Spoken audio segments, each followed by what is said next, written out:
Estamos iniciando mais um programa A Porta da Graça, programa produzido pela Terceira Igreja do Evangelho Quadrangular, aqui em Curitiba, no bairro da Água Verde. E convidamos você para estar conosco nos próximos minutos, porque certamente temos uma palavra especial para a tua vida. Êxodo capítulo 12, versículo 9.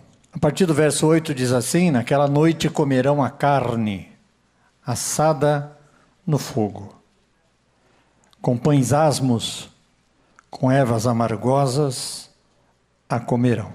Ainda em São João, no capítulo 6, a partir do verso 53, disse Jesus: na verdade vos digo, que se não comerdes a carne do Filho do Homem, e não beberdes o seu sangue, não tereis vida em vós mesmos. Quem come a minha carne e bebe o meu sangue, tem a vida eterna, e eu ressuscitarei no último dia. Ainda no último livro da Bíblia, Apocalipse, capítulo 5,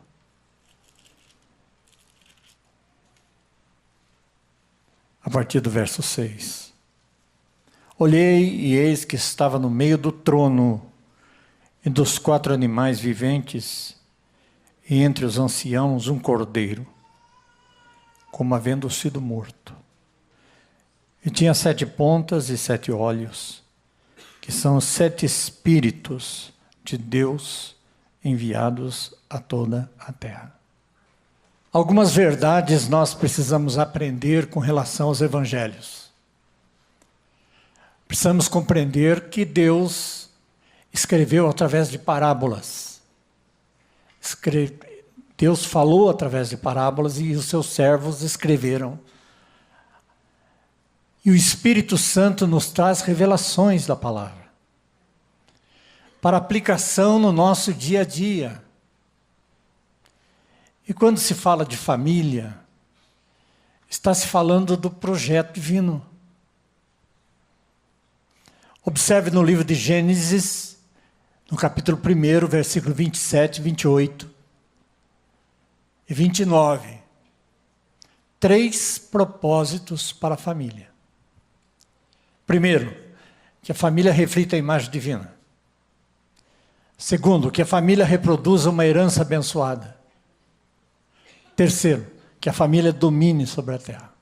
Os propósitos de Deus jamais serão frustrados. Então, a primeira coisa que eu posso afirmar a vocês, quando se fala em projeto de vida, é se enquadrar, é se aplumar dentro do propósito de Deus. Então, se os nossos propósitos estão dentro da vontade divina, que a única coisa que Deus quer de você e de mim, aqui na terra, é que a gente esteja dentro da vontade dele. Então, dentro do propósito divino, Deus estabeleceu um projeto. Olha que interessante. Para que se cumpra os propósitos, Deus estabeleceu um projeto. E nesse projeto maior é que está tudo aquilo que nós estamos ensinando aqui nesta igreja. Que os pregadores estão ensinando. Família. Como base patriarcal, marido, esposa e filhos. Dentro dessa realidade, Deus então, ele apresenta através de um homem chamado Abraão, que até então era Abrão. Em Gênesis capítulo 12, Deus o chama: sai da tua terra, sai da tua parentela, para a terra que eu te mostrarei. Far-te-ei uma grande nação, abençoarei, e em ti, em quem? Abraão, serão benditas todas as famílias da terra. Isso inclui eu você e todas as famílias da terra. A bênção viria sobre através de um homem chamado Abraão. E Deus falou com esse homem, Ur dos Caldeus, há milênios. E esse homem teve que aprender a se relacionar com Deus. Preste atenção. Deus não chegou para ele e disse assim: ó, Abraão, estou aqui, muito prazer, eu sou Deus Todo-Poderoso. Não foi assim que aconteceu. Ele desenvolveu a fé. Diga assim, desenvolver a fé. Isso porque conceito de fé no nosso meio é muito vago. Nós achamos que fé é crença. E fé não é crença. Isso porque a palavra crer, ela foi traduzida do grego para fé. Fé, os latinos colocaram, Vulgata Latina, crer. Quando que crer é um verbo. E fé não é verbo. Mas a crença te leva à fonte da fé. Portanto, a palavra fé significa fidelidade. Diga isso. O que significa a palavra fé? Então ela não é uma crença. Eu desenvolvo essa crença, eu creio em Deus, eu vou na fonte segura, mas quando eu chego nesse patamar da crença, eu passo então a entender que a minha fé é muito maior que crença. A crença me leva lá, mas enquanto a crença não me leva lá, durante esse período que eu estou crendo, há a tempestade da crença. Como é que me leva então a desenvolver na minha vida a fé que vem salvar a minha casa? E a palavra salvação, ela significa, a palavra grega, sozo, que diz uma perfeita libertação, uma completa plenitude da bênção na minha vida. Para isso a gente olha para Abraão. E a primeira atitude que Abraão teve foi desenvolver a sua crença a ponto de substanciar a sua fé.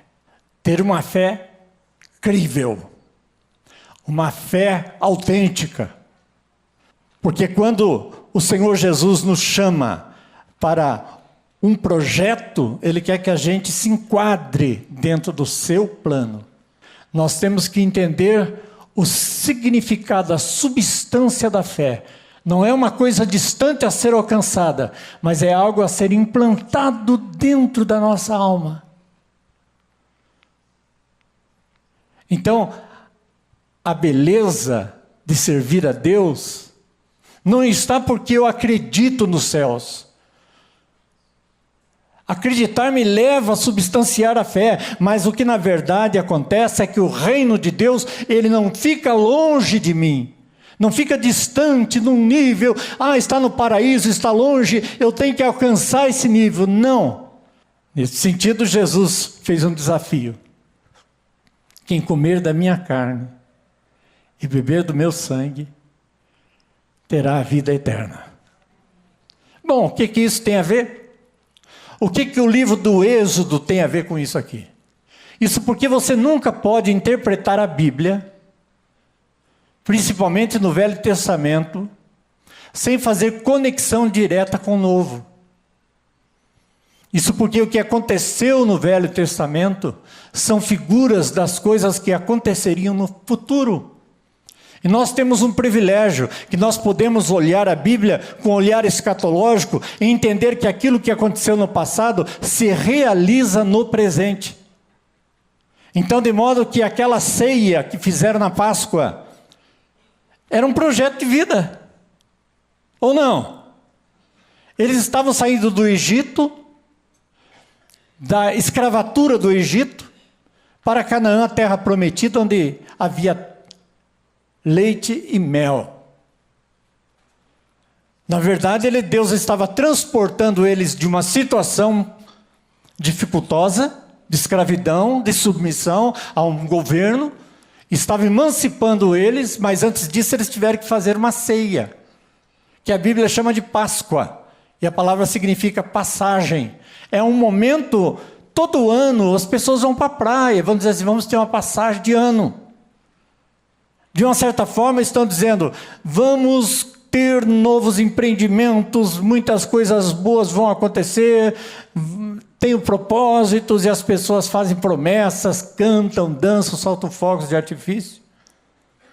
Mas para nós, projeto de vida é muito mais que fogo de artifício. É muito mais que alegria momentânea por um ano que se finda. Para nós cristãos, projeto de vida é fazer com que Jesus se torne real na nossa vida.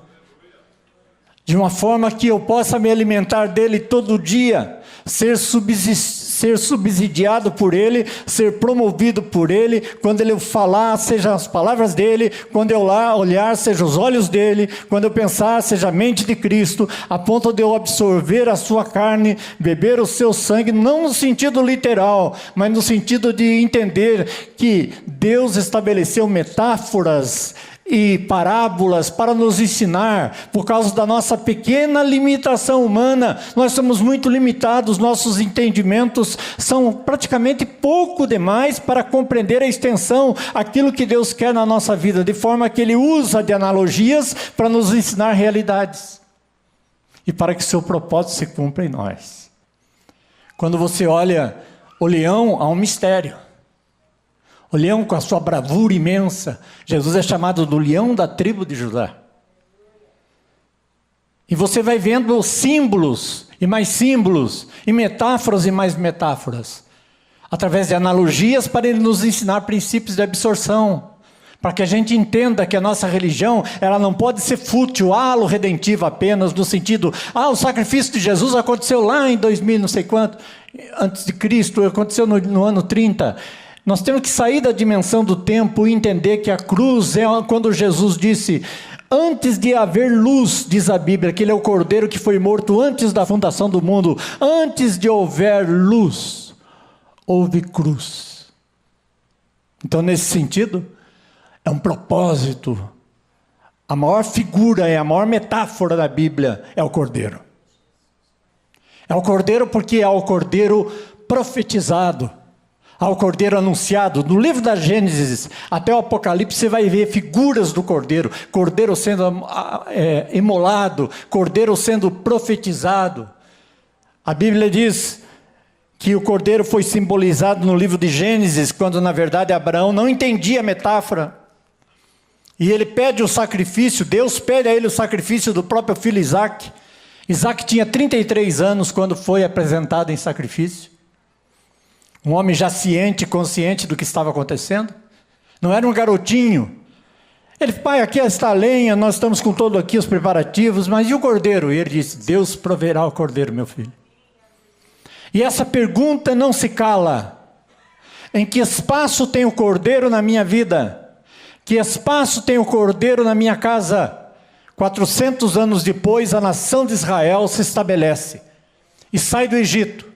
A figura do cordeiro, a pergunta que não se cala, onde está o cordeiro? Agora o cordeiro está na mesa. O cordeiro está sendo partido, o sangue aspergido nos umbrais da porta. É colocado para alimento daquela gente. Eles têm que comer o cordeiro no fogo, sem quebrar nenhum osso. E o cardápio é ervas amargosas, pão sem fermento. E tem que comer 3 partes do cordeiro, especificamente 3 partes. Cabeça, diga assim, cabeça, pés e fressura. Está falando disso. O que isso tem a ver com aquela janta de saída, aquela janta da libertação? O sangue do animal devia ser aspergido nas portas, nos umbrais das portas hebreias. Era símbolo da salvação.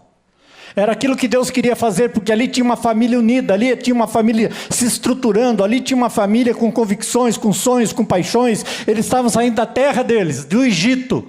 Estavam saindo da sua... Literalmente também estavam oprimidos, mas gostavam de lá. Depois eles tiveram saudade do Egito, porque a escravatura não era tão ruim assim. Mas eles queriam a sua independência.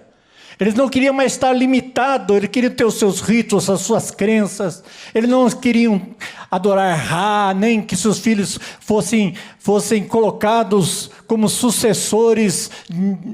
Criaram uma crença errada com relação a Deus de Israel. E muitos deles absorveram, criaram bezerro de ouro. Você vai perceber que eles querem uma identidade com o Deus de Israel. E eles saem, e é assim que as nossas famílias estão hoje. Nós estamos em nossas casas, com o coração voltado para o futuro dos nossos filhos, com medo das coisas que estão acontecendo no mundo, pelas mudanças que estão acontecendo drasticamente, querendo destruir a atitude da família patriarcal. Nós estamos vivendo ideologias políticas que tentam destruir a casa, a família, mudar valores, conceitos. Ou nós não estamos vivendo esse tempo, mas eu quero vos dizer que o Cordeiro ainda é o mesmo. A sua graça em nossa vida, ela nos favorece nos dias de hoje muito mais do que favoreceu lá no passado. A primeira coisa que nós temos que entender quando a Bíblia diz como a cabeça do Cordeiro, está dizendo tem a mente de Cristo. E não é fácil ter a mente de Cristo, porque exige de você absorção, leitura, dedicação, vontade de querer, mudanças. Exige que você saia da sua zona de conforto para orar, buscar a presença de Deus, dizer, não quero pensar como o mundo pensa, não me adequo a essas filosofias. Significa um confronto, um desafio. Qual é o jovem universitário hoje que não se confronta diante do desafio de ter que testemunhar que Cristo é vida na vida dele? E é achovalhado. E quantos de nós não precisamos imediatamente estabelecer um projeto para que a nossa passagem, que a grande mensagem da passagem, que eu chamo de Páscoa, sabe qual é? O Cristo em mim, esperança da glória. O Cristo nos meus filhos, esperança da glória. O Cristo estruturando a minha casa, esperança da glória. Isso você tem que colocar no papel. Eu vou evoluir neste ano. Eu vou sair da minha zona de conforto, eu vou enfrentar os desafios e vou estruturar a graça de Deus dentro do meu lar. E isso exige de nós o quê? Fala por mão aí do lado, fibra. Confesso que no itinerário da vida eu tive meus problemas com as minhas crises de identidade, porque eu não entendia muito bem a fé. Mas eu me lembro o dia que Jesus entrou na minha vida. Eu nunca me esqueço. 26 de fevereiro de 1976, às 9h da noite, no Colégio de Esportes do Tarumã, eu aceitei Jesus como meu Salvador. Estava eu lá na frente, aceitando a Cristo. Depois fui para a primeira igreja, aceitei a Cristo de novo. Fiquei 30 dias na primeira igreja quadrangular. Eu não perdi nenhum culto e todos os cultos eu estava aceitando a Jesus. O pastor João Alves um dia chegou para mim e disse, Pedro, você não precisa mais aceitar Jesus. Eu falei, mas é tão bom aceitá-lo, pastor. Não me impeça de aceitar Jesus, porque cada vez que eu aceito Jesus, eu sinto uma alegria na minha alma. E sabe o que eu fiz? Só que eu tinha um problema, eu tinha vergonha da Bíblia. Eu não gostava de carregar a Bíblia. Eu gostava de ouvir a palavra do pastor Eduardo, do João Alves, mas eu não levava a Bíblia. Um dia a palavra, você tem vergonha de andar com a Bíblia? Eu falei, verdade, eu tenho. Eu lembro que eu tinha uma Bíblia que eu ganhei da Ave Maria, no sentido, uma Bíblia enorme da Igreja Católica, por ter feito um desenho em carvão, que eu fazia artes plásticas em carvão na época. E aí, eu falei, nunca mais vou ter vergonha da Bíblia. Naquele dia eu peguei e fui para o culto, com a Bíblia assim. Aquela enorme Bíblia. Quando cansava o braço, segurava. No ônibus. Aí as pessoas olhavam para mim e falaram, é uma Bíblia. É isso mesmo que vocês estão vendo, é uma Bíblia. Eu tinha vergonha de andar com isso, mas isso aqui revolucionou a minha vida. Parecia aqueles doidos. Entrei na igreja com a Bíblia. O pastor João Alves chegou para mim e disse, Pedro, você não precisa dar uma Bíblia tão grande dessa, eu vou te dar uma menorzinha. Pastor, não quero canivete, quero espada. No fim, são essas coisas da crença que me levaram a estabelecer um princípio. Valores que eu aprendi em casa. Eu pergunto para você, dentro da sua casa, você não tem valores que você cultiva? Então é esses valores que você tem que segurar. É essas coisas que você tem que prevalecer. Comer a cabeça do cordeiro é ter a mente de Cristo. É não se adequar mais a uma mentalidade estranha, esquisita, de ideias obsoletas e totalmente que estão tentando infiltrar na cabeça da garotada. Esse ano eu ensinei sociologia, ensino médio, noturno e diurno. E aprendi uma coisa: a meninada preserva ainda os valores da família. Porque quando você fala da família, a gente vê nos olhos dos garotos lágrimas. Eu gostaria tanto que meu pai me entendesse, pastor. Eu gostaria tanto que minha mãe conversasse comigo. Eu gostaria tanto que ele em casa, ele se conversasse, se comunicasse. Sabe, pastor, ele sabia que eu era pastor. Faz mais de 30 dias que eu não vejo meu pai dentro da minha casa. Comer cabeça de cordeiro significa também que eu tenho que comer os pés do cordeiro. Andar como ele anda. Caminhar na mesma estrada. Ter o mesmo ritmo e a mesma intensidade. Comer os pés do cordeiro significa andar como ele andou.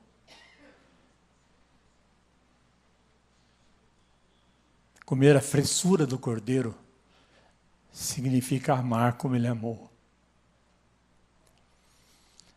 Entender e compreender os dramas da existência dentro da minha casa. Chorar com as angústias e as tribulações e sorrir quando tiver que sorrir com os traumas, dificuldades dos meus filhos. Porque se você não beija a sua filha adolescente, se você não a motiva, um canalha fará. Porque ela tem carência da afetividade do pai. Vocês estão entendendo isso? Quando se fala de valores, quando se fala de família, de projeto de vida, eu prego sobre isso, eu viajo o Brasil pregando sobre isso, ensinando sobre isso, montando escolas sobre isso. Me anulei em muitas coisas para me dedicar só a isso. Porque eu não vejo outra coisa mais importante do que isso. Porque é a base de tudo que nós estamos fazendo. A família é a menina dos olhos de Deus. E Deus a protege. Tente o diabo destruir a família, não vai conseguir. Tente quem quiser destruir a família, não vai conseguir. Sabe por quê? A família tem a proteção divina, tem o sangue do cordeiro no umbral da porta, e nós nos alimentamos do cordeiro. Concluindo, eu quero afirmar a vocês o seguinte: quando você absorve o cordeiro, quando você come da carne do cordeiro, você se compromete com a sua igreja. Essa igreja é sua. É aqui que você nasceu, é aqui que você vai. É aqui que se ajuda, é aqui que se promove. Eu sou fruto de trabalho dessa igreja, por isso que depois de anos que eu tive que voltar e deixar a igreja, local onde fui pastor titular, resolvi voltar da minha origem, da minha Cesareia. Foi daqui que eu parti, a minha Jerusalém, foi daqui que pastor Odá me enviou. Mas aonde eu fui, deu fruto. Está lá 9 igrejas, mais de 50 filhos na fé, pastores e pastoras abençoadas, e o nome de Jesus sendo glorificado, porque gente firme como vocês, que frequenta essa igreja, que tem os seus momentos, suas crises, adquiriu fidelidade, entendeu? Não é crença, fidelidade. Fidelidade nos dízimos, nas ofertas. Eu me preocupava tanto, eu e minha esposa, passamos necessidades, dificuldades naquele lugar, mas Deus nos deu a vitória. Mas existia um braço. A terceira igreja do Evangelho Quadrangular estava nos ajudando. Escute isso. 1 ano e meio depois. Eu não vi a hora, eu falei assim, cortar o cordão umbilical, porque a igreja precisa sustentar outros missionários. Voltei aqui. Cheguei para a pastora Odá, pastora, não precisa mais me ajudar, porque agora a igreja está andando. 1 ano e meio de ajuda ela me deu. Por isso que a igreja está de pé lá, porque saiba que a tua oferta, a tua contribuição tem que representar fidelidade. Deus não está interessado no seu dinheiro. Ele não diz, filho meu, dá-me a tua grana. Não é isso que ele fala. Filho meu, dá-me o teu coração. Porque quando você tem fidelidade, Deus te honra, Deus te abençoa, e ninguém vence Deus no dar. Diga isso para o irmão aí, ninguém vence Deus no dar. E eu quero dizer uma coisa mais final, que é o último texto que eu li. Quando eu li o segundo, que fala de comer a carne e beber o sangue, é uma coisa muito forte isso aqui. Mas quando eu leio o último versículo que eu li aqui, do Apocalipse 5:6, vejo um cordeiro que, havendo sido morto, tinha morrido, estava machucado, ferido, apresenta-se na porta do céu. É uma metáfora, é uma linguagem, é uma visão do apóstolo João. Eu vi um cordeiro como havendo sido morto. Vírgula, dá uma pausa, o universo para, há uma expectativa. E eu vi que saiu 7 olhos, 7 chifres, 7 espíritos que invadiram sobre toda a terra. Jesus disse, é importante que eu vá, porque se eu não for consumido, se eu não for diluído, se eu não for digerido pela igreja, o Espírito não virá. Mas quando ele vem em potência plena. Não é que existem 7 espíritos, é que existe a plenitude de Deus no Espírito de Deus. O Espírito Santo que desceu naquela sepultura e levantou o corpo inerte de Jesus, está nesta noite aqui para abençoar a tua casa, para abençoar a tua família, para elevar o seu nível de consciência. Que bom que nós tivemos a sua atenção por esse tempo e temos certeza que Deus falou ao teu coração. Por isso, eu gostaria de convidar você para vir nos fazer uma visita aqui na Terceira Igreja do Evangelho Quadrangular. Temos cultos todos os dias, especialmente preparado para você e sua família. Queremos orar neste momento pedindo a bênção de Deus para você, que você possa ir no seu lar, onde você está nos acompanhando, que você possa se concentrar agora e receber a bênção de Deus na tua vida. Querido Pai Celestial, nós queremos neste momento te agradecer por tudo aquilo que tu, Senhor, tens dado e falado ao coração dos teus filhos. Queremos pedir neste momento a tua bênção e a tua graça sobre a sua vida, sobre o seu lar, e que neste momento, Senhor, cada um que está conosco nesta oração, receba a tua bênção e o milagre que precisa, porque nós cremos, Senhor, que tu és um Deus de milagre e sabemos, como Jó falou, tudo podes. Por isto, abençoa os nossos ouvintes e telespectadores neste momento, em nome de Jesus. Amém. Deus abençoe a sua vida.